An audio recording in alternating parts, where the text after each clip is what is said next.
Shalom, kembali berjumpa dalam program Bible Study Online CK7. Hari ini kita akan melanjutkan pembelajaran kita saudara dari Injil Matius pasal yang kelima. Nah, Injil Matius pasal yang kelima ini adalah ketika Tuhan memberikan sebuah konstitusi yang baru tentang kerajaan Allah. Baik itu hukum-hukumnya dan bagaimana mencapai keselamatan baik di dunia maupun di surga dengan jalan melakukan semua hukum Allah yang ketika di perjanjian lama itu disempurnakan oleh Yesus lewat sabda-sabda bahagia. Merupakan sebuah khotbah di bukit. Pasal yang kelima sampai dengan pasal yang ketujuh ini adalah rangkuman dari khotbah Yesus di sebuah bukit kepada para murid dan para pengikutnya. Nah, seperti apa? Sebelum kita membaca, merenungkan dan belajar akan kebenaran firman ini, kita datang kepada Tuhan, kita mohon Roh Kudus mengurapi kita.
Meski dalam kesesakan, seluruh hidupku dalam genggaman-Mu.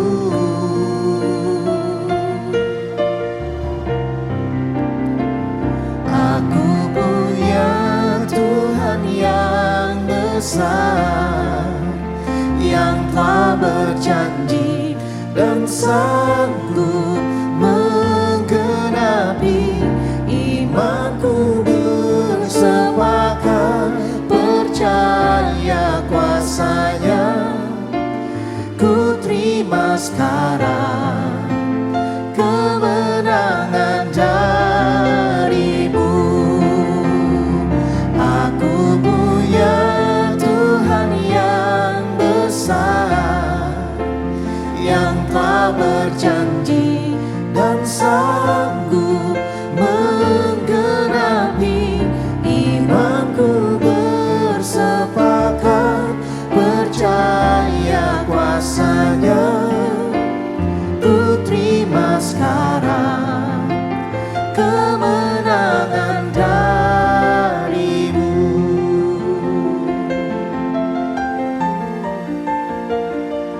Ku hidup karena percaya, Kau yang berjanji setia.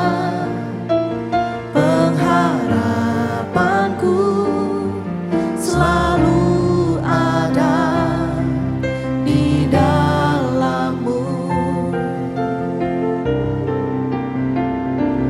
Ku tidak akan menyerah, meski dalam kesesakan,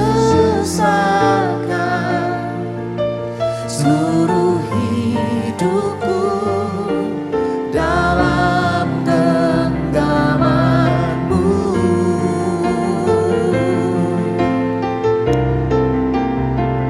Aku punya Tuhan yang besar, yang telah berjanji dan sanggup menggenapi imanku, bersepakat percaya kuasa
sekarang kemenangan darimu.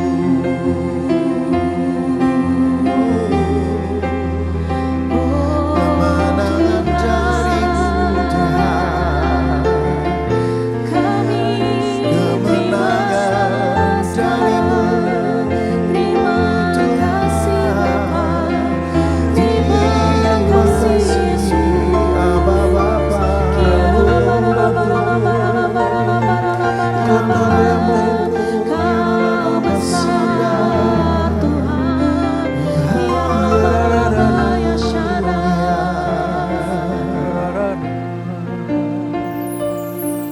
Tak terbatas kuasamu,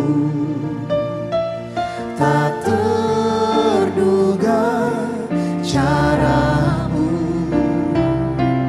Kau yang ku andalkan di setiap langkah hidupku. Tak terbatas kasih-Mu, tak terduga jalan-Mu. Kau yang ku percaya di segala musim hidupku. Tak terbatas kuasa-Mu, tak terduga cara-Mu. Kau yang ku andalkan di setiap langkah hidupku. Tak terbatas kasih-Mu, tak terduga jalan-Mu. Kau yang ku percaya di segala musim hidupku.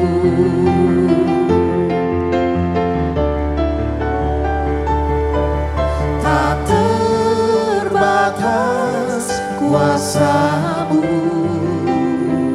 tak terduga cara-Mu. Kau yang ku andalkan di setiap langkah hidupku. Tak terbatas kasih-Mu, tak terduga jalan-Mu. Kau yang ku percaya di segala musim hidupku. Kau yang ku percaya di segala musim hidupku. Kau yang ku percaya di segala musim hidupku. Amin. Amin. Amin. Hanya Engkau ya Tuhan, Allah yang tidak terbatas itu, Allah yang maha mulia dan perkasa itu, yang menuntun, memberikan jalan, menantang hidup kami, untuk kami berjalan dalam kehendak-Mu, menuju kepada kemuliaan yang Tuhan sediakan buat kami semuanya. Terima kasih Tuhan Yesus, terima kasih Roh Kudus. Sekarang kami akan melanjutkan pembelajaran kami, urapi kami Tuhan, supaya kami mengerti apa yang Kau firmankan dulu kepada bangsa Israel, sekarang kepada kami orang percaya. Maka berkat Allah dicurahkan buat kami semua. Dalam nama Yesus, mari yang siap belajar firman Tuhan, sama-sama kita katakan amin. Saudara, kalau saudara pergi ke Holy Land, ke Israel, saudara akan dibawa ke wilayah utara dari Israel atau kota Yerusalem, yaitu wilayah Galilea. Di situ ada danau yang besar, namanya Danau Galilea, ya, Danau Kineret, ya, itu luar biasa pemandangannya. Nah, di salah satu bukit, saudara, di tepi Danau Galilea ada satu bukit. Di situ dibangun sebuah gereja, namanya Gereja Sabda Bahagia. Mengapa disebut sebagai Sabda Bahagia, Gereja Sabda Bahagia? Karena disitulah dipercaya sebagai tempat ketika Yesus mengajar para murid-muridnya, para pengikutnya. Jumlahnya hampir ribuan orang itu. Disitulah Yesus memberikan sebuah pengertian tentang kerajaan Allah. Disitulah hukum-hukum dan konstitusi yang baru tentang kerajaan Allah diberikan kepada mereka. Nah, pada pasal yang ke-5 sampai ke-7 ini disebut sebagai khotbah di bukit, tepatnya di tepi Danau Galilea yang sekarang bangunan megah, 8 sudut ada gereja di situ dibangun. Itu luar biasa, tempatnya yang sangat luar biasa. Nah, hari ini kita akan belajar bagaimana ucapan-ucapan bahagia itu disampaikan kepada para murid. Nah, seperti apa, saudara? Mari kita baca di ayat yang ke-1 sampai nanti dengan ayat yang ke-20, 2 perikop ini tentang ucapan bahagia dan garam dunia serta terang dunia. Ketika Yesus melihat orang banyak itu, naiklah ia ke atas bukit dan setelah ia duduk, datanglah murid-muridnya kepadanya. Yesus pun mulai berbicara dan mengajar mereka, katanya, "Berbahagialah orang yang miskin di hadapan Allah, karena merekalah yang empunya kerajaan surga. Berbahagialah orang yang berduka cita, karena mereka akan dihibur. Berbahagialah orang yang lemah lembut, karena mereka akan memiliki bumi. Berbahagialah orang yang lapar dan haus akan kebenaran, karena mereka akan dipuaskan. Berbahagialah orang yang berbelas kasihan, karena mereka akan beroleh belas kasihan. Berbahagialah orang yang suci hatinya, karena mereka akan melihat Allah. Berbahagialah orang yang membawa damai, karena mereka akan disebut anak-anak Allah. Berbahagialah orang yang dianiaya karena kebenaran, karena merekalah yang empunya kerajaan surga. Berbahagialah kamu jika karena aku orang mencela dan menganiaya kamu, serta menunjukkan segala fitnah kepadamu. Bersukacitalah dan bergembiralah, karena upahmu besar di surga. Sebab demikian juga telah dianiaya nabi-nabi yang sebelum kamu." Garam dunia dan terang dunia. Kamu adalah garam dunia. Jika garam itu menjadi tawar, dengan apakah ia diasinkan? Tidak ada lagi gunanya selain dibuang dan diinjak orang. Kamu adalah terang dunia. Kota yang terletak di atas gunung tidak mungkin disembunyikan. Lagi pula, orang tidak menyalakan pelita lalu meletakkannya di bawah tempayan, melainkan di atas kaki pelita, sehingga memberi terang kepada semua orang di dalam rumah itu. Demikianlah hendaknya terangmu bercahaya di depan orang, supaya mereka melihat perbuatanmu yang baik dan memuliakan Bapamu yang di surga. Ayat 17 sampai 20 ini tentang Yesus dan hukum Taurat. Janganlah menyangka bahwa aku datang untuk meniadakan hukum Taurat dan kitab para nabi. Aku datang bukan untuk meniadakannya, melainkan untuk menggenapinya. Karena sesungguhnya aku berkata kepadamu, selama belum lenyap langit dan bumi ini, satu huruf terkecil pun atau satu titik pun tidak akan lenyap dari hukum Taurat sebelum semuanya terjadi. Karena itu, siapa yang meniadakan salah satu perintah hukum Taurat sekalipun yang paling kecil dan mengajarkannya demikian kepada orang lain, ia akan diberi tempat yang paling rendah di dalam kerajaan surga. Tetapi siapa yang melakukan dan mengajarkannya, ia akan diberi tempat yang tinggi di dalam kerajaan surga. Aku berkata kepadamu, jika hidupmu tidak lebih benar daripada ahli-ahli Taurat dan orang-orang Farisi, sesungguhnya kamu tidak akan masuk ke dalam kerajaan surga.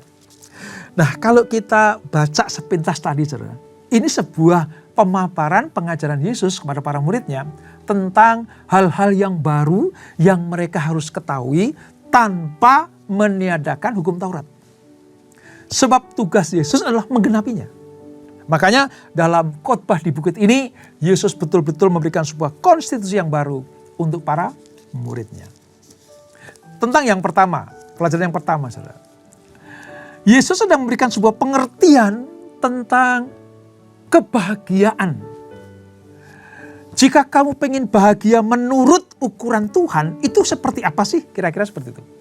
Nah, kebahagiaan itu pada umumnya diidentikan dengan apa, saudara? Kondisi yang baik, kekayaan, kesuksesan, punya kuasa, pengaruh, ya. Ini merupakan syarat mendapatkan kebahagiaan. Sebenarnya ini nggak salah, saudara. Tetapi itu bukan satu-satunya. Dunia memberikan sebuah penilaian. Kamu bahagia kalau kamu punya segala-galanya. Tadi itu saya sebutkan. Kekayaan, kesuksesan, ketenaran, ya, pengaruh, kuasa. Nah, kamu harus disebut bahagia. Tetapi kebahagiaan menurut Tuhan Yesus itu lain. Yesus mengajarkan kepada para muridnya tentang karakteristik kehidupan yang harus dimiliki. Supaya apa? Kamu betul-betul bahagia. Makanya pengajaran Yesus ini dimulai dengan kata berbahagia. Artinya apa? Dalam bahasa Yunani itu makarios. Kebahagiaan sejati. Sukacita yang dari Allah. Itu namanya bahagia menurut Yesus Kristus. Nah, tadi disebutkan, ya, ada miskin di hadapan Allah, berduka cita karena mereka akan dihiburkan, ya, lemah lembut dan sebagainya. Nah, ketika Yesus memaparkan seperti itu, saudara, Tuhan sedang berbicara tentang memperoleh kebahagiaan dalam hidup yang sejati. Dan bagaimana cara memperolehnya kebahagiaan itu disampaikan oleh Yesus sangat kontradiktif dengan konsep dunia. Misalnya begini, orang yang miskin. Dunia menyatakan orang yang miskin itu gak bisa bahagia. Karena konsep dunia miskin itu gak punya apa-apa. Tapi Yesus memberikan sebuah pembelajaran. Ini miskin di hadapan Allah. Artinya miskin di hadapan Allah itu bukan berarti kita harus gak punya apa-apa baru bahagia.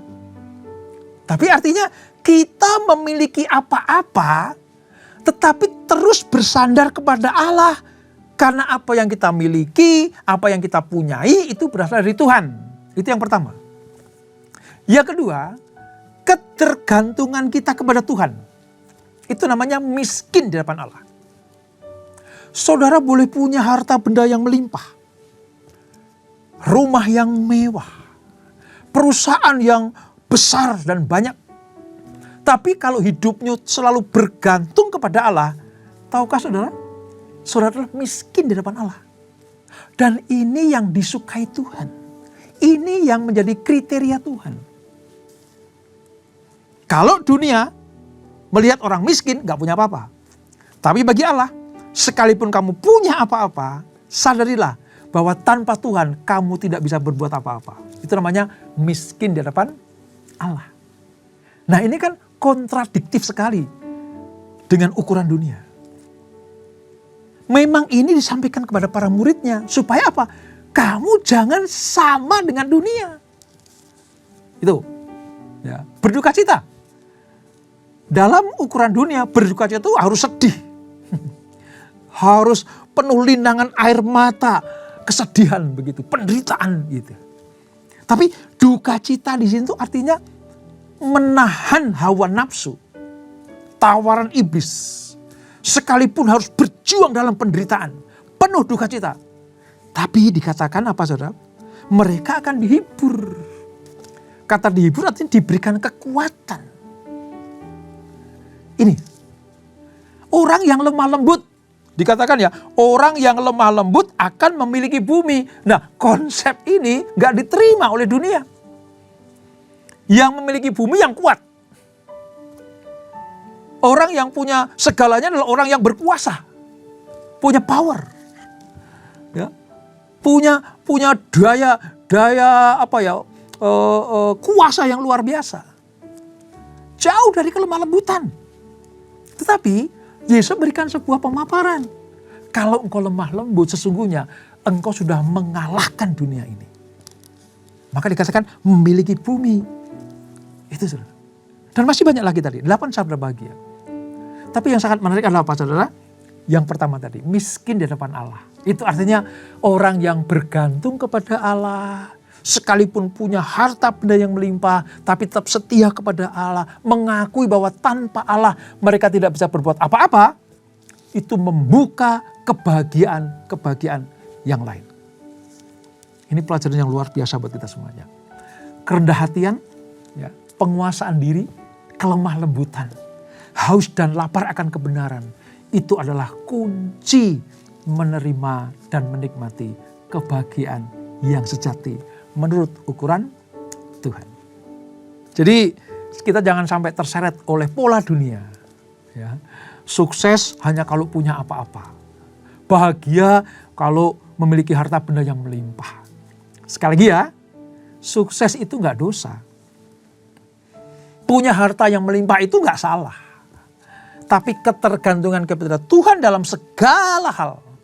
Tadi dalam pujian kita, segala musim dan waktu kita perlu Tuhan. Itu artinya kebahagiaan yang sejati. Inilah nilai-nilai kerajaan surga.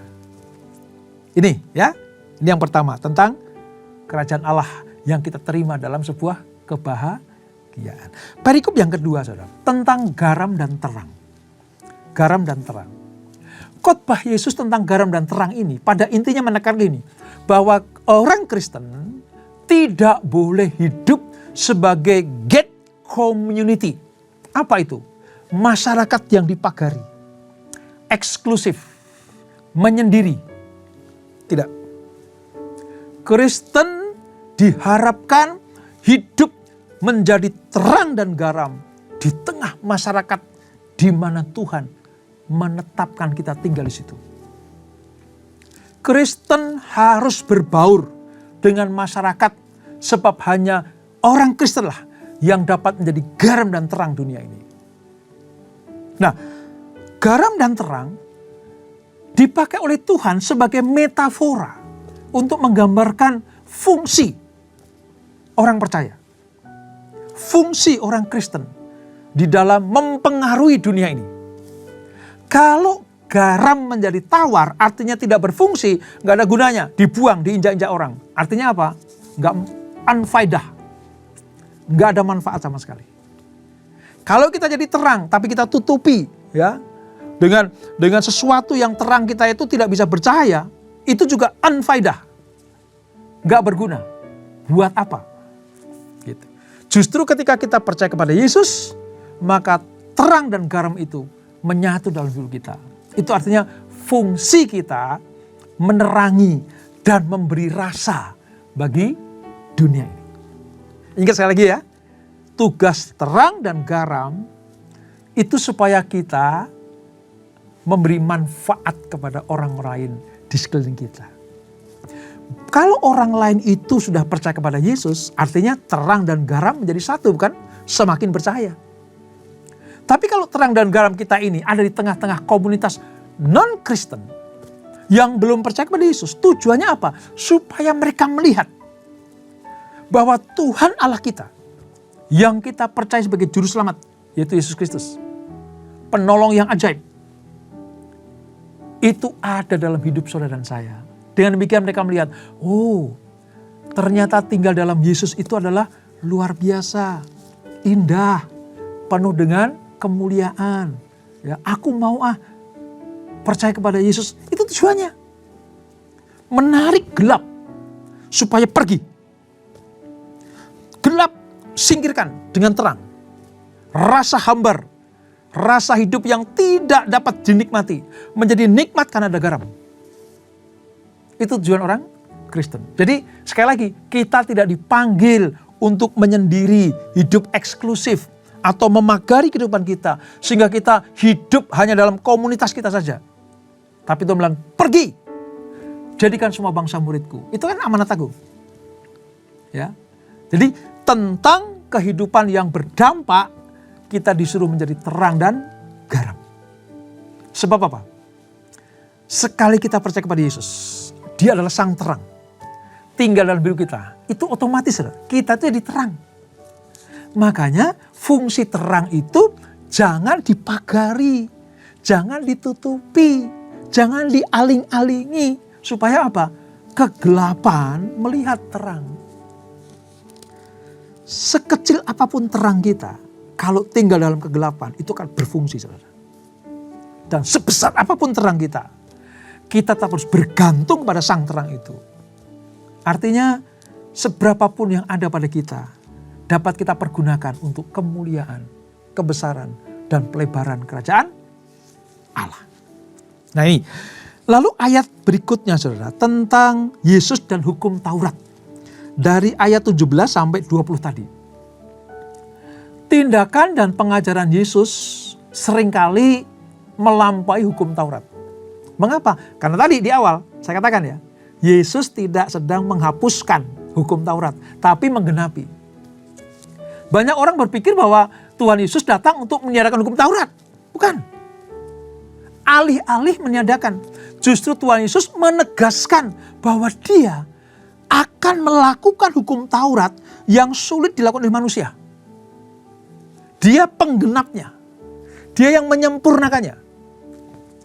Tuhan Yesus menekankan bahwa tidak boleh satu titik pun ditiadakan dalam hukum Taurat. Sebab akibatnya adalah apa? Fatal. Orang akan duduk di kerajaan Allah paling rendah. Artinya kemuliaannya nggak ada. Kenapa? Karena menghapus hukum Allah. Hukum Taurat juga hukum Allah. Berlaku untuk perjanjian lama. Orang-orang Yahudi di perjanjian lama. Begitu Yesus lahir di perjanjian baru, ini tidak dihapuskan. Tetap hukum Allah. Tetapi disempurnakan. Contohnya begini. Salah satu ya, hukum Taurat itu begini. Hormatilah ayah ibumu. Itu kan salah satu hukum Taurat. Ya, siapa yang menghormati ayah ibunya, orang tuanya, umur panjang dan diberkati, gitu kan? Nah, kita nggak bisa melakukan itu tanpa kasih yang Tuhan berikan buat kita. Jadi, Yesus melengkapi hormatilah orang tuamu kepada kita ini dengan cara apa? Memberikan kasihnya. Supaya kalau kita sudah terima kasih dari Tuhan Yesus, kita mampu menghormati orang tua kita. Dalam keadaan apapun. Dulu, waktu hukum Taurat, hormatilah orang tuamu, ya karena punya tujuan supaya apa? Diselamatkan. Mendapatkan mahkota gitu. Jadi mengasihi Tuhan supaya diselamatkan. Itu hukum Taurat. Tetapi, waktu Yesus datang, kita sudah diselamatkan. Maka kita menggenapi hukum Taurat itu. Mengasihi orang tua kita. Kan beda. Kalau hukum Taurat supaya diselamatkan. Aku berbuat baik, aku melakukan hukum supaya aku diselamatkan. Makanya orang Yahudi saudara itu takut sekali melanggar hukum Taurat. Tapi Yesus berbeda. Dia memberikan kekuatan. Kamu sudah aku selamatkan. Kamu sudah mendapatkan kasih daripadaku. Sekarang lakukan itu. Jadi hukum kasih itu adalah karena kita sudah diselamatkan. Tapi kalau hukum Taurat supaya kita diselamatkan. Bedanya di situ. Contoh lagi ya. Kita membawa korban persembahan. Misalnya kolekte, persembahan ini dan itu. Kalau hukum Taurat saudara, supaya selamat. Membawa kolekte, membawa persembahan supaya selamat. Tapi kalau hukum kasih, bukan begitu. Kita sudah diselamatkan. Kita sudah mendapatkan anugerah keselamatan dari Yesus, maka kita membawa korban, ucapan syukur ya, kolekte kita itu karena sudah diselamatkan, bukan supaya diselamatkan. Ini perbedaan yang sangat-sangat jelas. Yesus dan hukum Taurat. Sekali lagi, dalam pelajaran ini kita tahu sekarang, konstitusi yang Tuhan berikan buat para muridnya di khotbah di bukit itu, supaya kita termasuk orang-orang yang melakukan hukum kasih karena kita sudah diselamatkan. Orientasinya bukan kemegahan dunia, orientasinya bukan kesuksesan ukuran dunia, tapi kesuksesan menurut perintah Allah di dalam Yesus Kristus. Ini pengertiannya. Nah, perikop-perikop berikutnya tentang apa? Tentang kemarahan, tentang perzinahan, tentang perceraian, tentang sumpah, ya. Lalu mengasihi para musuh-musuhnya. Ini adalah pelajaran pelengkap dari apa yang Tuhan berikan kepada para muridnya tentang 8 sabda bahagia itu.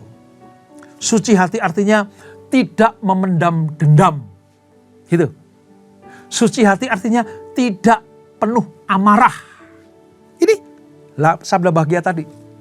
Itu rinciannya begitu. Jadi siapa yang mendapatkan anugerah keselamatan dari Yesus, mendapatkan ukuran-ukuran yang baru tentang kebahagiaan, dan siapa yang taat kepadanya menikmati apa yang Tuhan sediakan. Jadi sebenarnya saudara, melakukan hukum kasih di perjanjian baru itu adalah melengkapi seluruh kehidupan perjanjian lama lewat hukum Taurat. Yesus itu penggenap hukum Taurat dan kitab para nabi. Ini.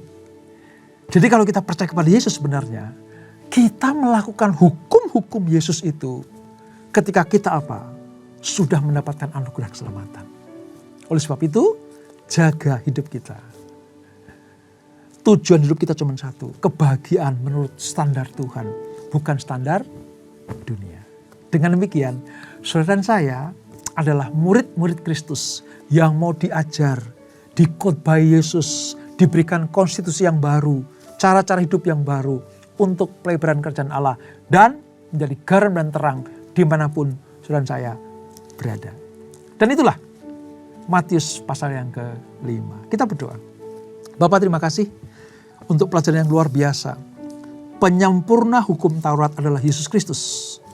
Standar-standar yang baru Tuhan berikan.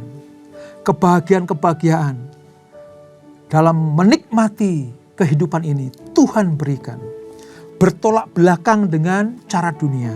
Sebab Yesus bukan memakai cara dunia, tetapi cara dan standar kerajaan Allah. Terima kasih Bapak untuk pelajaran ini. Supaya kami mengerti bahwa ketika kami melakukan tugas-tugas kami, termasuk ibadah kami, bukan supaya diselamatkan. Karena kami sudah diselamatkan oleh Tuhan Yesus. Namun apa yang kami lakukan tentang menjadi garam dan terang, itu adalah melaksanakan tugas setelah kami diselamatkan. Itu artinya kami sudah mendapatkan semua dari Yesus. Maka kami beribadah, kami melayani, kami berkorban persembahan karena kami sudah diselamatkan. Terima kasih Bapak, berkati anak-anak-Mu. Sebelum kami berpisah, kami siapkan hati kami terima berkat yang daripada-Mu. Kekasih-kasih Kristus arahkan hati kepada Tuhan. Terimalah berkat kasih anugerah dari Allah Bapa yang berlimpah-limpah di dalam Anak-Nya yang tunggal Tuhan Yesus Kristus. Dan persekutuan yang manis dalam Roh Kudus menyertai kita semuanya. Mulai saat ini sampai Maranatha. Yesus datang yang 2 kali menjemput kita semuanya. Bertemu di awan-awan yang permai. Menikmati kemuliaan kekal sampai selama-lamanya. Yang diberkati. Sama-sama kita katakan amin, amin, amin. Tuhan Yesus memberkati.